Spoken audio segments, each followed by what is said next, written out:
দেখিস, এটা জানার পরে মালিক অনেক খুশি হবে। ড্রাইভার গাড়ি বের করো। মালিক, আমার মেয়ে, ও পরীক্ষায় টপ করেছে, একটু মিষ্টি নিয়ে এসেছিলাম।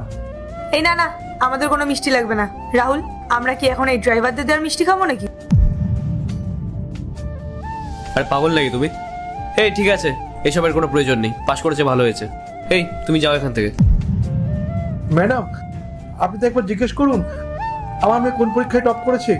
আরে হ্যাঁ হ্যাঁ ঠিক আছে, এক্সামেই তো টপ করেছে, কোনো ডিএম তো আর হয়ে যাবে না। আলটিমেটলি তো ড্রাইভারেরই মেয়ে, কি এমন করবে? সেই তো কোনো আমাদের মতন বড় লোক বাড়িতে বাসন মাজার কাজ করতে হবে।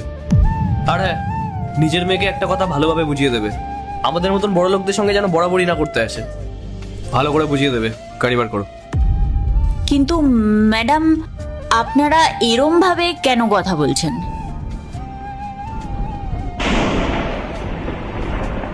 পরেশ, নিজের মেয়েকে একটা কথা ভালো করে